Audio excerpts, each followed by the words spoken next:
So from this workshop then, we hope that you're going to achieve the understanding of GDPR and to satisfy the requirement to receive GDPR training as well. So they're what we hope you're going to gain from the workshop today. I just wanted to go through a bit about Warwickshire Carver, where I'm from. And for those that missed it, I'm Michelle from Warwickshire and Solihull Community Voluntary Action. So we are the local VCSE infrastructure organisation, and we provide support to groups and volunteers to strengthen communities across the region. And we've committed to all our services to provide them locally. So we work in North Warwickshire, so that's Aberston and the surrounding rural areas, Nuneaton and Bedworth, which is where I'm from, Rugby Borough, Warwick District, and Stratford-upon-Avon District and Solihull. In each of those offices, we have one of me, which is the Funding and Group Development Officer, and a volunteering coordinator. In Solihull, we do have a relationship officer as well. So if you want to find out any of the details for any of those people in your local area, you can go onto our website and it lists everybody on there. The website address is at the bottom there, wcarver.org.uk. We can help you with all services around recruiting volunteers, good practice, when you want to take on volunteers. We can help people find a volunteering opportunity. If you've got a really committed community person, we can help them to develop a community group, help them with all the governance needed, and then further along the line, identify and support funding and help them to support them to apply for funding. And we can also put you in touch with community links and networking, so linking you to other people in the community if you're just starting out and you don't know any community groups or any support organisations that will be able to help you. So moving on, that was a bit about Warwickshire Carver. On to Coventry and Warwickshire CDA, where Mandy's from. It's a not-for-profit organisation that provides a range of services, helping communities become stronger. And that's social enterprise support, community engagement, skills and training, networking, employability programmes. And the website there, if you want some more information, is at the bottom of that slide. And that's Mandy's details there. So I'm going to pass over to Mandy in a minute. I'll just stop sharing this screen and put the other presentation on. Mandy's details there. As I say, I'll send all these slides out at the end of the presentation, so you'll have all the details if you need to contact anybody. Right, so over to me then, Michelle. That's right. And over me, I'll just get your... No, that's fine. No. For those of you that don't know me, my name is Mandy Bygrave and I'm the operations manager for the CDA. And we work in partnership with Carver and to support the voluntary sector. And our role is around social enterprise. So we look very much at income generation, sort of legal structures, and sort of partner and work very closely with Carver so that we can support organisations to develop and grow. Now, my role today is to try and help you through the quagmire that is GDPR. Some of it hopefully or probably will be a bit of a reminder for you. Some of it may be new. That's absolutely fine. Please feel free to ask questions, and can I say that no question is a silly question? If you're wanting to ask it, then there'll be somebody else on these screens that also wants to ask it. So let's do a bit of an introduction to start with. Michelle is going to be my glamorous assistant, and she is going to go through the slides for me. So if we could have the first slide up. Lovely. So what's GDPR? Well, it's legislation. Why is it different from the Data Protection Act? Well, it broadens that. It actually includes identification markers, location data, generic info, and a lot more. And I've just listed there for you some of the legislation that also applies. And quick first quiz question then. Who's the picture of? Go on then. Is it go on then. Is it Data? It's Data. I can tell which TV programs you watch now. Yeah, that's a picture of Data for those of you that don't recognise it. But yes, people ask me all the time, is GDPR still relevant? Does it still apply after Brexit? Yes, it does. but I'll give you an update on that a little bit later on in the presentation. So next slide.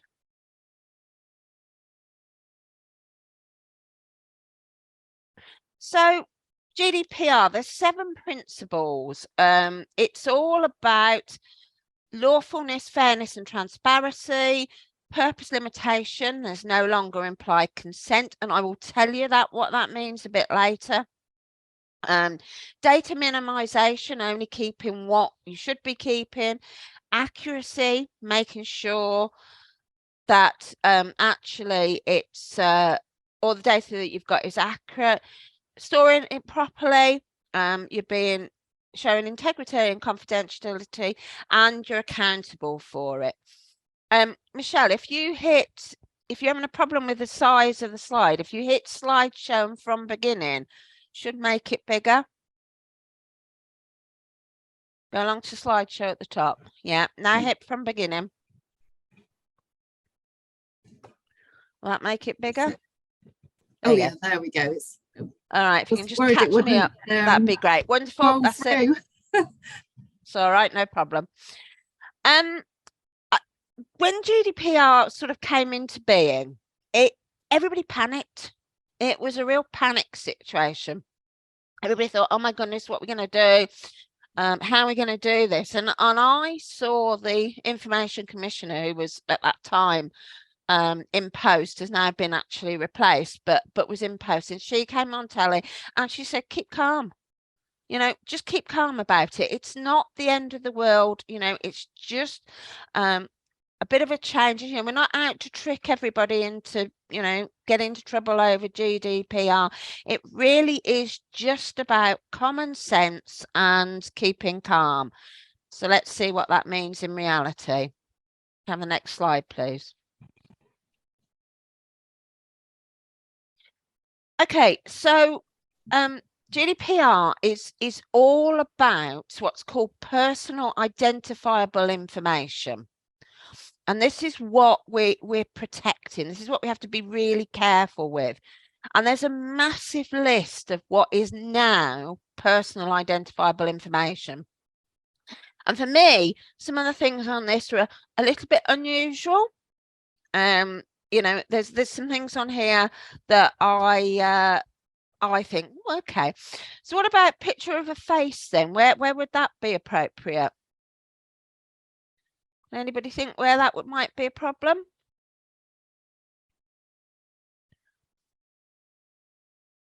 Okay, no one's going to talk to me. How about a picture of a face could be used for, say, getting into your bank. If you have a smartphone that's equipped with biometric data. Yeah, absolutely. Angela's telling us child protection situations. Yeah, absolutely. Could just be CCTV and how we're using and keeping CCTV. Massive implications over the things here. What about oh, there's some strange ones. I mean, I probably won't have this discussion, but the ones that always make me slightly questionable is sex life. I won't go into that in any detail, not on this presentation, but yeah, there's a massive amount here. Some that are more obvious, so date of birth, driving license number. But what you've got to remember is anything that identifies a person is what we are looking at. Personal identifiable information. Okay, and this isn't an endless list.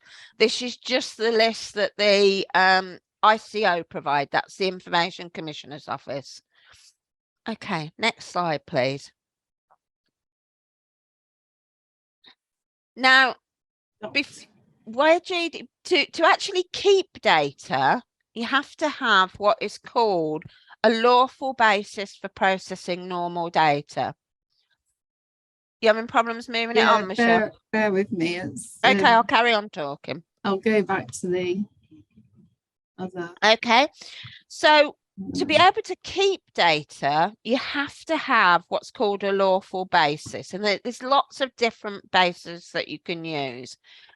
So one is actually, for example, consent. So that is actually somebody gives us their consent to process their data. Now, this is probably the least robust of any of the reasons, because obviously consent can be taken away, but there are lots of others. So performance of a contract. So it may be that they enter into a contract with you.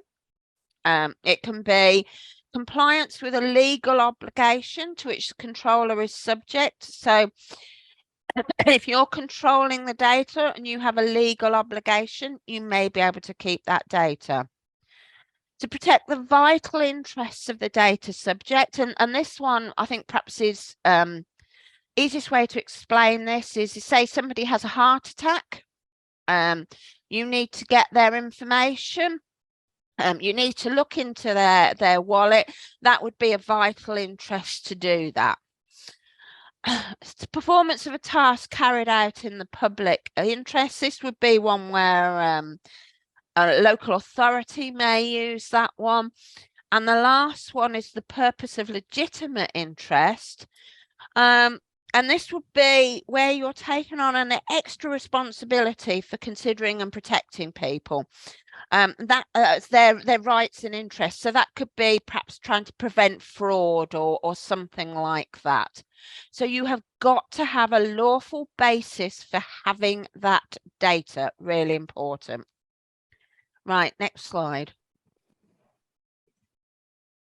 Okay, so do you have to have a data protection officer? No, you don't. Smaller organisations don't have to have them. And also, if you are going to have one, it can actually be something that you outsource, so you can bring somebody in to do it. CDA has a data protection officer. I'm sure probably, I don't know if Carver does, but often it can be easier to have a data protection officer, and that's just the person in the organisation responsible for overseeing the policy and driving the policy. It shouldn't really be the CEO because it needs a bit of independence, but they need a good knowledge of data protection laws and practices. So it's up to you. The reason that we decided to actually have, we call it a data protection team, because then it sort of just seems easier. But when we were writing our privacy policy, it was easier to use that for people to actually contact if there were any issues. Up to you, not a requirement in smaller organisations. But GDPR is all about the individual's rights, and those individuals' rights have been enhanced. And those rights include the right to be informed. So they have the right to know how you're using their data. The right to rectification. If you've got it wrong, they have a right to get it put right. The right to erasure. So that is, data can be erased. Now, that's not always straightforward, because sometimes people ask for data to be erased and they actually don't always have that right. It's not just carte blanche, that right. So, for example, we had somebody asking to have their data erased. They had signed up to be a participant on our employment support project, our Accelerate project.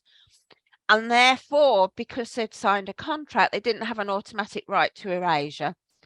So sometimes it's not always that they have a right to be erased. The right to restrict processing. Absolutely, you know, only people that should be doing it, and it should only be used in the context it was provided. The right to object. So obviously, if they don't like their data being used for something specific, they can object. They can, the right to data portability. So the individual can obtain and reuse their personal data for their own purposes, but they must verify their identity. They have to manage that one very carefully. And the right to compensation if the data is used incorrectly or GDPR isn't followed to the letter. That one slightly worries me, and I'm always conscious that we may get that come up in what I call ambulance chasers. So, you know, all the compensation around PPI, and you've got the companies springing up claiming PPI for you. It always worries me that perhaps GDPR might be the next sort of in fashion thing that the ambulance chasers try and follow through on. It's really important that you get it right. So next slide, please.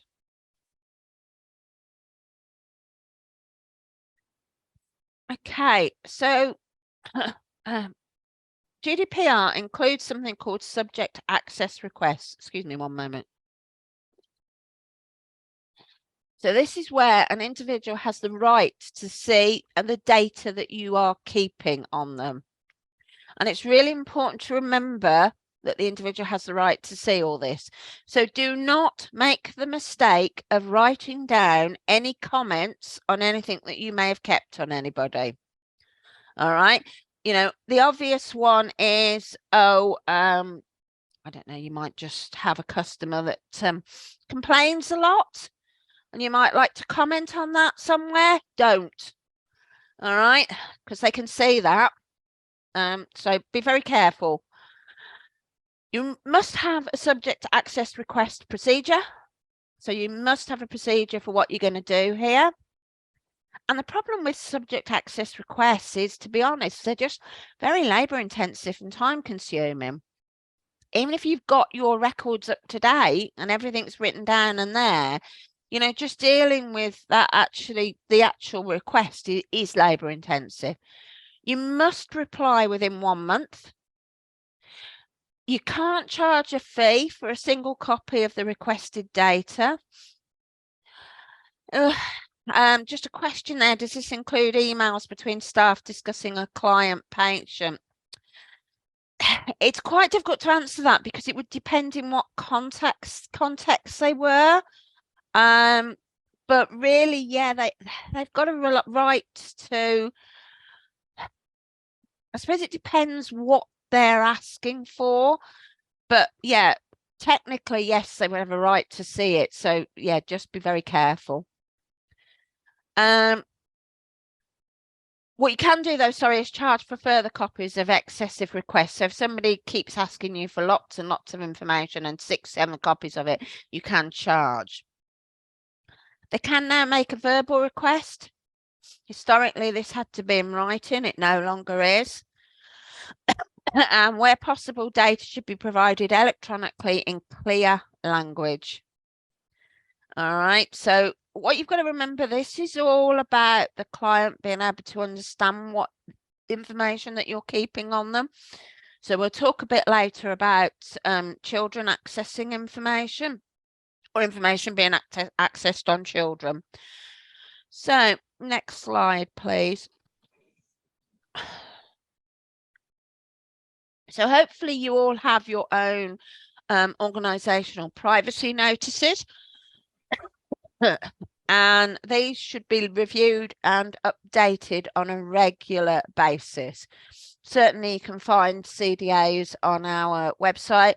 Our website that you have to look at is brand new, so I do apologise if it's not fully up and running yet. It literally went live last week, so we are still adding a lot of information to it, but hopefully, I should have checked before I came on, shouldn't it? Hopefully we have actually got the privacy notice back up there. It needs to include the following elements of fairness. It's how we use the info in a way that people would reasonably expect, and think about the impact of processing. Will it have an adverse effect on them? Must use clear, straightforward language, and don't assume that everyone has the same level of understanding as you.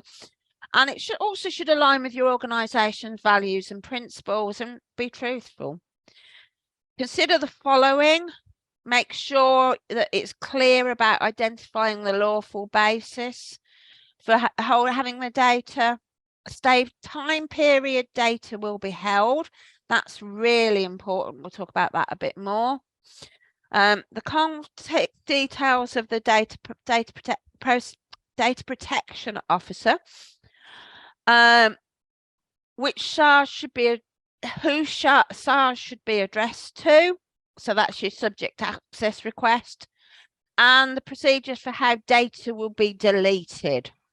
All right, and here's some guidelines of what should be in there. What info is being collected, who's collecting it, how it's collected, why it's being collected, how it will be used, how will it be shared with, who will it be shared with, what will be the effect of this on the individual's concern, and is its intended use likely to cause individuals to object or complain? Those are the questions that you should be asking as you're actually compiling your privacy notice. Best thing with this is pinch somebody else's and adapt them. That's what most people are doing. Don't reinvent the wheel. Just make sure that it's tailored to your organisational requirements. Otherwise, it would be an absolutely huge, unmanageable job. Okay, next slide, please. Andy, we've just got a few questions. Do you want to answer them now in the chat? Go on. Let's have a look. So we've got, we provide counselling for CYP and have a legal obligation to keep some information for a set period of time, even if someone asks for it to be erased. That then they can't have it erased. That's where erasure does not actually apply. So you would have to just keep that information. And then we've got, does this include emails between staff discussing a client/patient? Yeah, I picked up on that one, Michelle. Brilliant. I think that's it for now. Okay, lovely. For some reason, every time I put the chat onto my screen, the slide won't move along. So bear with me. I'll have to reset it. So let's talk briefly next about breaches. So this is potentially where data has been shared with somebody that it shouldn't have been. I'll tell you, I did this the other day. I sent an email to somebody that I was trying to send to myself. They were also called Mandy, and I accidentally sent it to them. Now, that could have been a real problem. Thankfully, it didn't contain any personal information. Therefore, it wasn't a breach that I had to notify anybody about. It was just a mistake. And I just asked the person that I'd sent it to delete the information. I'll talk a little bit about reporting in a minute, what you report and when. So you should have a breach reporting process. So you should already have that, and you should have a breach register. And what that breach register includes is the thing with all the things that are listed below. You have 72 hours to report the breach to the ICO from when you've been notified, and that is really important. They don't like it if you report outside of 72 hours.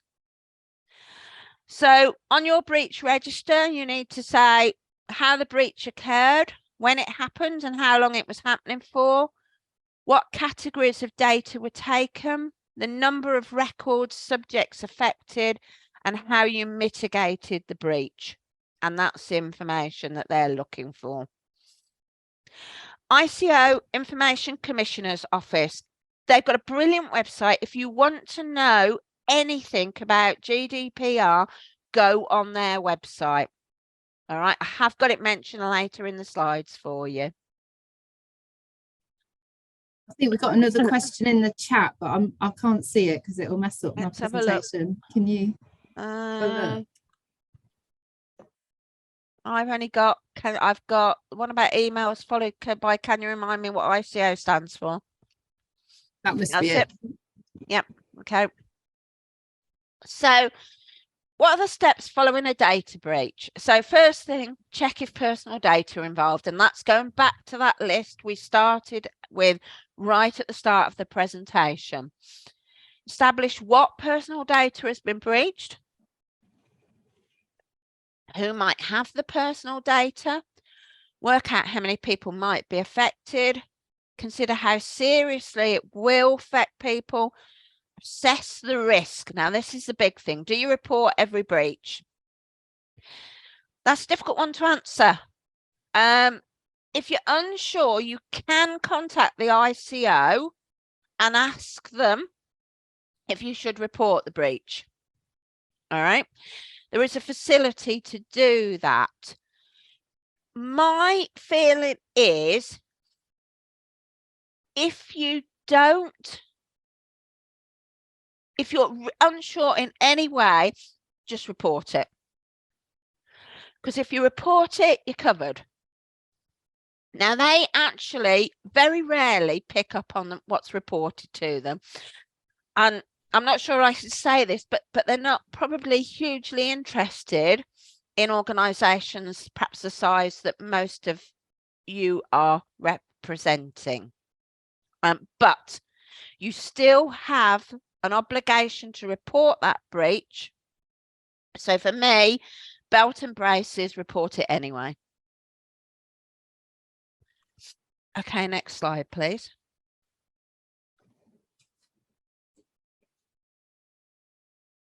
Right, I'll have to go out again.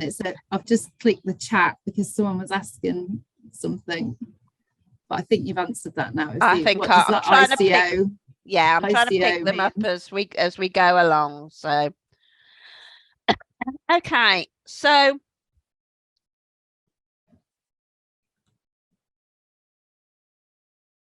I want to also mention the age-appropriate design code on practice for online services. Now, this came into force on the 2nd of September 2020, and then there was a 12-month transition period for it to come in. This is information that is being provided for children. Well, it's age-appropriate, so we would say children under 16s. And this is for relevant information that you provide, which are likely to be assessed by children. And you need to conform to the standards of the code to be GDPR compliant. And that code says that you must always refer to the best wishes of the child. You must do a data protection impact assessment. And I'll show you what that is in a minute. Any information provided must be age appropriate, transparent, and any information kept on children must be minimized. You have to be even more careful with information on age appropriate information. So that's really just a reminder for you. So next slide. Right, this one, can you just press it, Michelle, let them all come up. So this one is really things that you should have completed already. So regular briefings to the boards, staff training sessions. So you're going to have these slides. By all means, share them with any of your volunteers. Remember, staff in our case means volunteers as well. So please share with anyone. You must have a legal basis for holding information. I've talked about that. You must have your policies and procedures up to date. Any relevant changes to leaflets and forms must have been carried out. You should have your privacy statement. You should have a subject access rights procedure. Clear desks. I'm going to talk about that in a minute. I won't let you see mine because that might give me away whether I'm any good at GDPR or not. Encrypted emails, I'll talk about that. An updated risk register. So there would be, you would use a risk register to possibly assess any breach risk, but you also may well have GDPR on your own risk register for your organisation, and it's something that I would probably always have on mine because it is a current risk that we face, and we'll talk about old archiving in a minute as well. So next slide. So these are some of my quick wins. So first one, and hopefully you all are, make sure you're all registered with the ICO. So if you are dealing with people's personal data, you should be registered with the ICO. If you're not sure, then go on and it gives you it gives you a facility to check whether you should be registered or not. It's about £40 a year, I think, to actually make sure that you're compliant with that. Dispose of old archiving. So any of you that have been operating for a while and you've got old information, remember you should only keep data for the relevant time. So what's relevant time? Depends what you're keeping. So you know, you may well, if you're running a project, you've got grant funding, there may well be a stipulation there of how long you have to keep the funding. That's great. Don't keep it any longer, because then you have no reason for keeping the data. All right. You may have had somebody apply for a job. How long should you keep that for? Well, that's a hard one. What do you think? 3 months, 6 months, 2 years? What you've got to remember is you would be justifying why you've kept that data. And I would say 3 months probably is all you should be keeping it for, possibly 6. All right, you certainly shouldn't have it 2 years later. All right, so dispose of old information that you shouldn't have. Encryption. Be really careful when you're sending things. Certainly if you've got laptops, perhaps something like BitLocker on your laptops. That's just some software to actually encrypt things. Use encrypted memory sticks. Don't send emails with personal information in them. If you're going to send them with personal information, make sure it's encrypted. All right. Now, there was some dispute over whether you could send emails or not. I side on the air of caution and do not send personal information in an email. Some people say email's safe. They're not. So be really careful what you send. Clear desk policy. Yeah, you shouldn't have bits of paper on your desk saying, oh, Mary Smith called and left her telephone number, please ring her back. All right. Not only have you got a name, you've got a telephone number there as well. And certainly if it's a full name, that's in your original list. So just be careful what you're leaving around. Make sure data's locked away. Make sure if things are being transported around, they're in locked cases. Just be really careful. You can send personal data via an email, but just encrypt it. So nothing wrong with sending information via an email, just encrypt it if it's personal data. Yeah, make sure data's locked away. You know, you see these cases where some government minister left his briefcase on a train with information in it. If that was personal information, he could be in absolute, you know, unbelievable trouble. Make sure the minimum you do is have a locked case for anything that's moving around. Talked about emails and we've talked about risk register. Okay, those are some quick wins. If you can do all those, then hopefully that'll be much better for you. Now, this is a data protection impact assessment template. And this is about what you should do if a process changes or you've identified something that's going to result in a high risk to individuals. So this isn't something, this is something you should have done before GDP came in, and possibly now. So for example, how I would use this, if I'm starting a new project, then I would carry out a data protection impact assessment just to make sure that I was following these steps and making sure that everybody's data was kept safe. Now, it looks really complicated and really fancy, but it's just a tool to make you think about what data that you're going to be using. And we as an organisation keep a lot of personal information on people. And remember, it's personal information.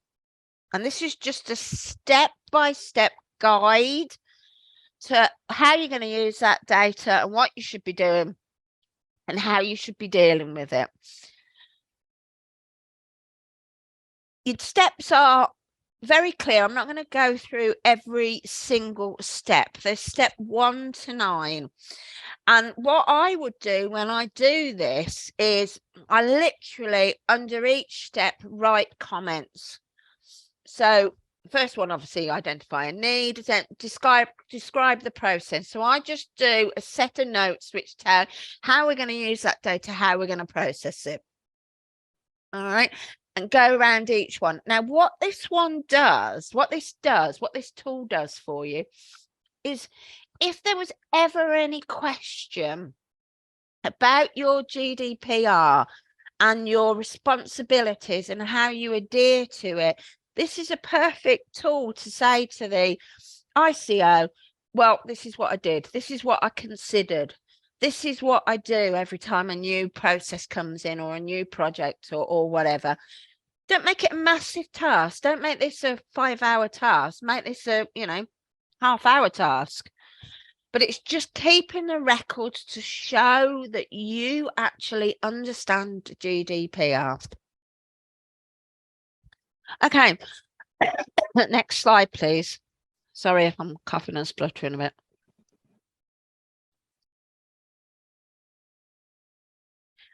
Okay, so there's the ICO website. They do lots of things on there which shows how you comply with data protection law. So you can go on, you can have a look at their toolkits, you can assess what's on there, and you can make sure that you're happy, you understand and comply to GDPR. On there, there's a little section when you go on, there's a section specifically that relates to small business. And I tend to look through there, and there's quite a lot of guidelines in there around things like common data protection mistakes, and just bits and pieces of information that are really useful. So I would always refer you back to that website. So next slide, please. Okay. While we're talking, I also wanted to mention the Privacy and Electronics Communication Regulation of 2003. If you want to read it cover to cover, I can recommend it for sending you to sleep. But this is about marketing material. And the key thing here, you can't send marketing material to customers without specific consent. Members must now opt in, and you must keep a record of consent. So do you remember when you often get something and it says, do you want information? And you have to tick a box to say yes. That's compliant to this. Excuse me. But you are allowed to send a newsletter to members, or anything to members with information relating to their membership or to the service that you are providing. So that's really important. So you can't send them something without their consent that says, do you want to buy our latest project? Yeah. What you can do is you can send them something which says, we will be offering a training session on so-and-so, so-and-so. Okay, so it's around consent for marketing, not for service and service information. You also must tell people if you set cookies, and clearly explain what they do and why. So when you've got your website and you're setting cookies to gather information, that must be clearly explained. And that is something that you should actually put probably in your privacy notice. And how they give that. So if someone signs up by adding their email to a list at an event, we need to keep that paper. No, an event, well, if an event is to provide information to them, then no, you wouldn't. If it was an event is to sell them something, then you start getting into the mire of marketing material. So if it's just an event for them to receive some information from you, then that's fine.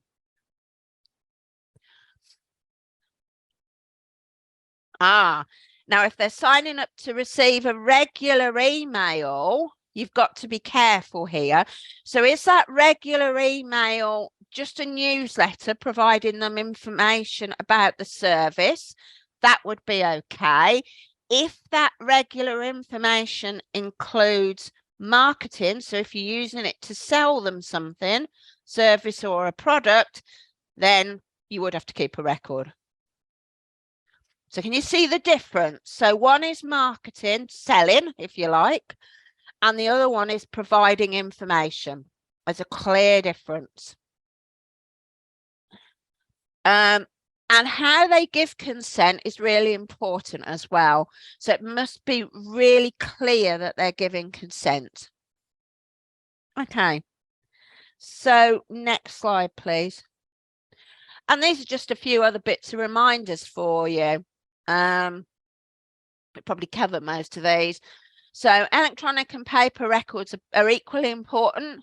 Yeah, there was a good case of somebody keeping in their fridge a margarine tub in the fridge with a data stick in it, and on that data stick were everybody's personal details, and they thought that was a safe place to keep it. So that was actually reported on the ICO website. So we've talked about this, encrypting data, taking it seriously, and yeah, just make sure that all your systems don't have weak or shared passwords, so that you can show that you're complying.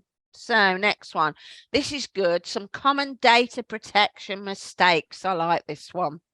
So what do we all do wrong? The first one is the one that I did.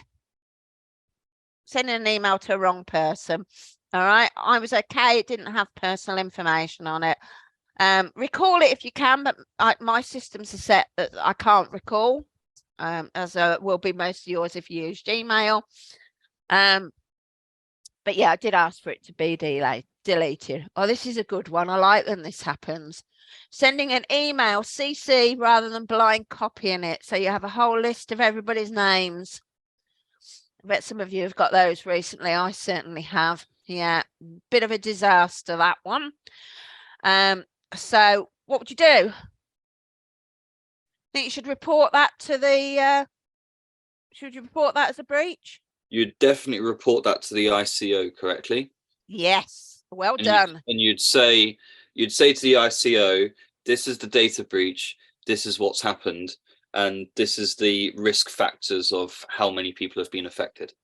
Perfect. Thank you, whoever that was. Thank you.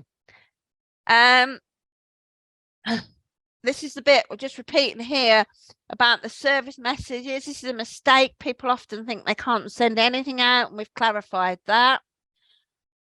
Big problem, yeah, letting your ICO registration expire. They don't like that.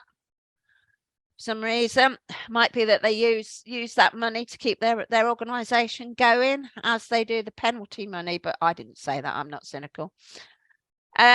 Keeping things you don't need just in case. Oh, don't do that. Yeah, if you don't need it, you don't need the data, shouldn't be holding. Ignore a subject access request. Don't do that. You got a month to respond.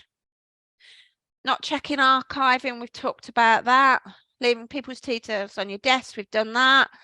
Data in an unlocked bag. We've done that. Not carrying out regular staff training. We've talked about that. And we've talked about personal details via email. There we go. Next one. So, what happens if you don't do it?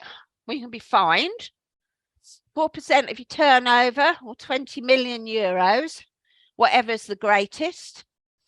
So just be aware. But you can also be reprimanded. So I thought I'd put a couple of examples of people that have been fined recently, just so you would know. So the RSPCA, 25,000. Not telling people that data was shared with a third party who analysed it to determine what offers to market to them. Oh, naughty. And the British Heart Foundation didn't give adequate information on their consent to share data. And the reprimand is even more interesting. Excuse me. So Department of Work and Pensions got told off. Quite interesting. North Yorkshire County Council and Virgin Media have all been culprits and have been reprimanded. As you say, there's not many small organisations there, but you know, we still have to adhere. So next one. So you might be pleased to hear the government aimed to replace GDPR with a new British data protection system. As it says, GDPR is limiting the potential of our businesses. Interestingly, though, this will include allowing sharing of customer data through smart data schemes, and it will create a cleaner legal basis for political parties and elected representatives to process personal data for the purpose of democratic engagement.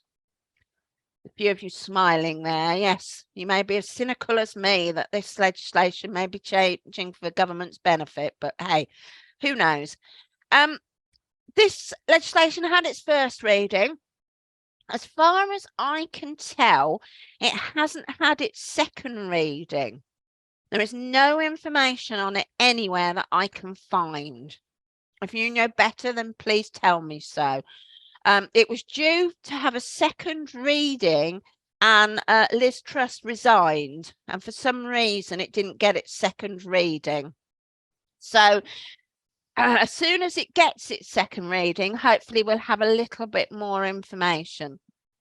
But they are, and I don't think it's really to say they're replacing it, they're updating it. And they are not going to suddenly turn around and forget about GDPR in any format. It will be an update, so don't be fooled. So last slide, please. Okay, so for me, GDPR is all about privacy by design and not an afterthought. And if you actually work with that motto in mind, you should be adhering to GDPR. So, any questions? Or have I bored you all to death with GDPR? It's Vanessa Compton. You were talking about using other people's sort of templates. So it's a question probably for W. Carver.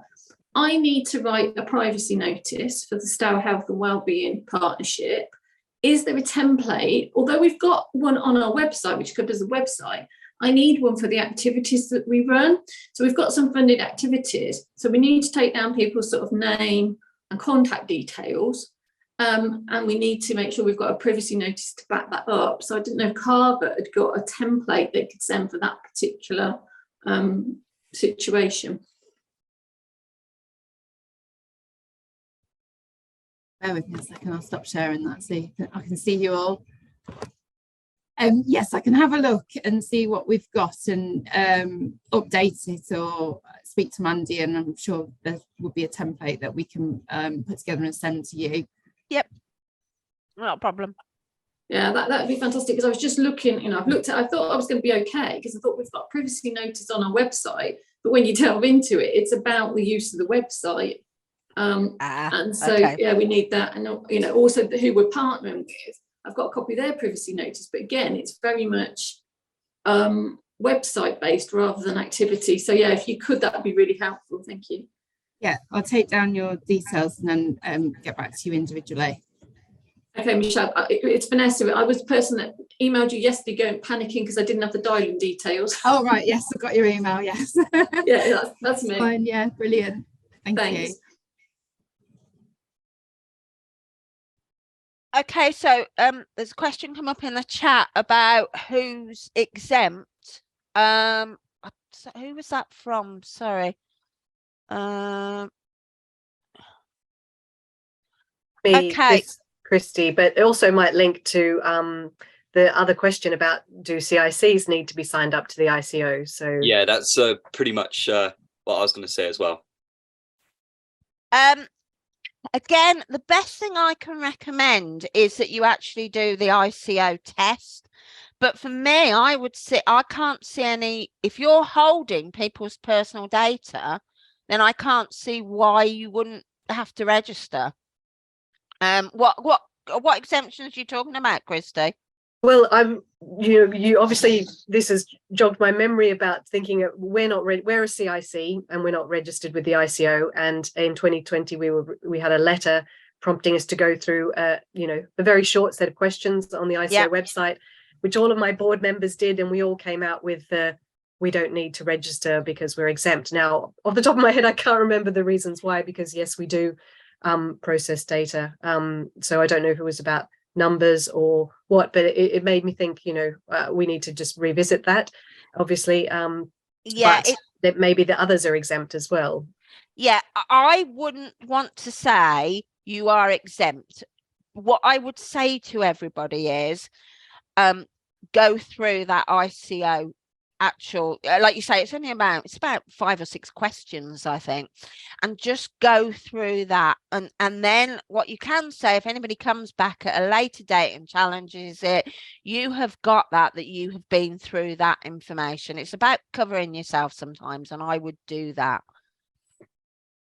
So effectively, you do the test. Yep. But effectively just sign up for the ICO anyway, because it covers you. Belt and braces, yes, would be my feeling. For the amount that it is, then I would just do it. It's just not worth the. For me, it's not worth the risk. But that is a board decision for you to actually make as a board. I can't tell you you've all got to do it. That would be inappropriate. It is a board decision. But my view is, with anything to do with data protection, GDPR, always do the safest thing. All right. I'm not trying to panic anybody, because this isn't about, making it your life's work. GDPR has to work for your organization, but something simple like that is where I would cover myself. Thank you. Any more questions? I've got a question. So besides my work at New Hope, I have a small private counselling service, and I'm signed up individually to the ICO. What confuses me is that just by typing in my name into the registration, you get my middle name, you get my home address, and I was like, that, I don't know, it just feels intrusive of my personal data that's all out there for anybody to find. Why would it be for anybody to find? Are you talking about when you go into the ICO? Yeah, the register. Yeah, so I just type in my first name and my surname, my middle name comes up, and my full home address as well. Obviously, I've given them that to them because I've registered. I am of the view that would only be seen once they know it's you going in. So. Oh, okay. Yeah, so somebody else would go in. They wouldn't get that information on you. They would just know that you are registered, I think. Okay. But you've raised something I don't know the answer to. So okay. We would have to check that. Okay. Because you're quite right. I've looked online and I can't see how I get that information off, because my family live at that address, and I don't think that's right for. You can hide. You can. Are you registered as a company? Yes. Yeah, well, when you register, you don't have to have your registration address viewed. Okay, I'll check that out. Thank you. Well, just in the interests of checking that information and not to look at your own personal information, Jessica, I've just gone on the ICO register and I can see your whole address and everything. Yeah. There you go then. Concerning, isn't it? Yeah, thank you. Yeah, I suppose that the way they're getting away with that is, that sounded awful. I don't mean they're trying to do anything inappropriate, but it's registered as available information on Companies House. Yes, and obviously my company is registered at my home address. So you need to change that. Yeah. Okay. Yeah. And then I presume, and again, I don't know the answer, I presume it wouldn't come up then. Okay, I'll have a look into that. Thank you. Yep. Any other questions?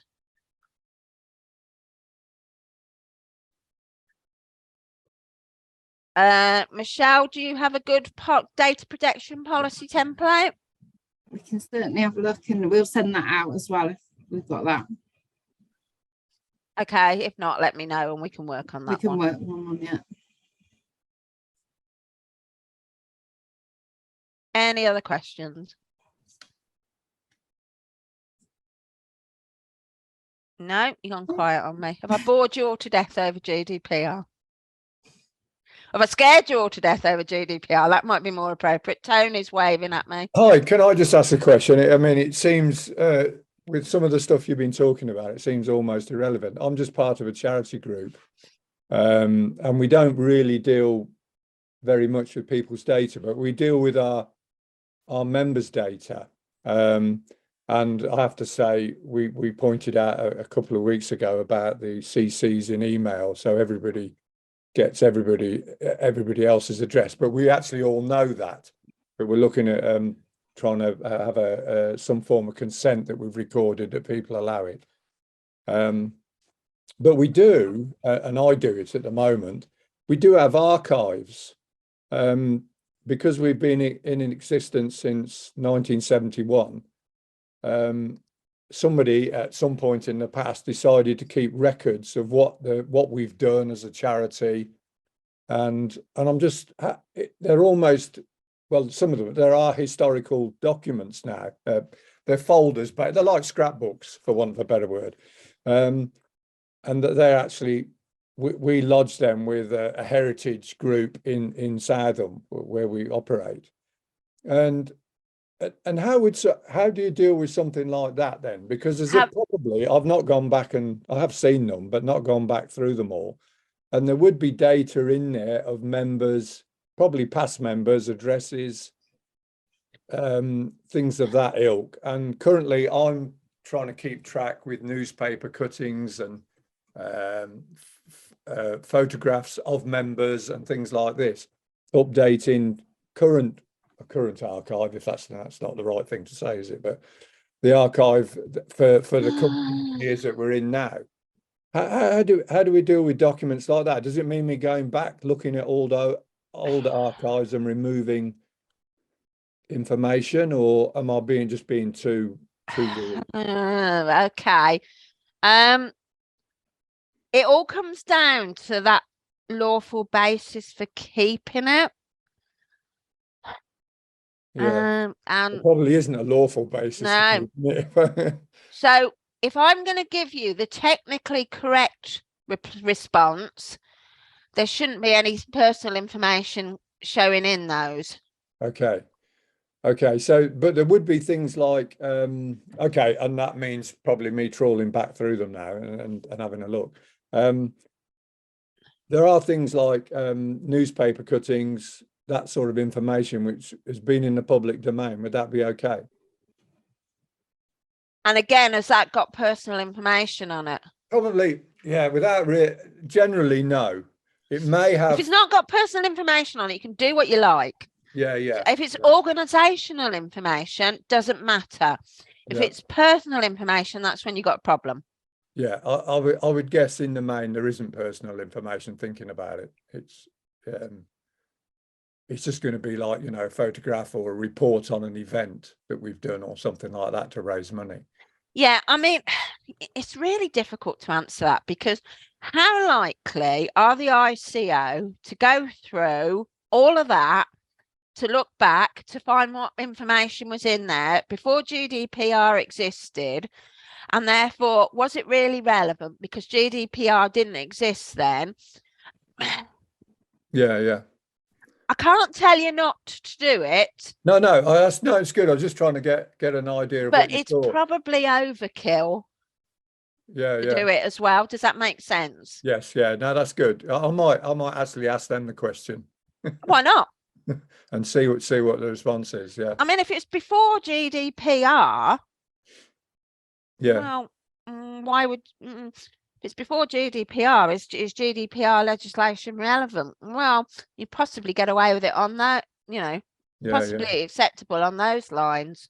Okay, no, that's great. And somebody else is asking, would historical news articles be legitimate interest? Possibly, but yeah, ask the ICO.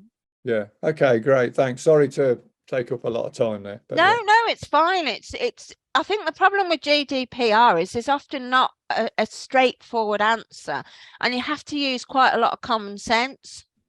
So that's why there's a facility on ICO to ask them, because it isn't straightforward. You know, not everything's black and white, and not everything's really easy. So please, by all means, ask them. And is it protecting people's rights and interests? Well, if you could argue that it was, then it would be a legitimate interest. But you know, who knows the answer to that one? No, but thank you for taxing my brain. Okay. Anybody else? Okay. Well, in that case, I hope you've enjoyed the training session. I hope it's been interesting. GDPR, it isn't the most interesting of subjects, but it is really, really important. So I hope you can all go back to your organisations and make sure that you are GDPR compliant. Thank you very much for your time, and nice to see you all. Thank you, Mandy. Thank you for the information, really helpful. Good. Yeah, we'll send the slides out and recording, and then we'll look into those policy templates as well and get them out to you, probably on a separate email further down the line. But yeah, we'll have a look into that. But big thank you to Mandy. I know she wasn't feeling great today, but thanks, Mandy, for coming along, and thank you all for attending. I hope you've enjoyed it. And any more information you need from Warwickshire Carver, it's all on the website, and the same for the CDA as well. Thank you very much. Thanks a lot. Thank you all. Thank you. Thank you. Bye. Thank you, Mandy. Thank you.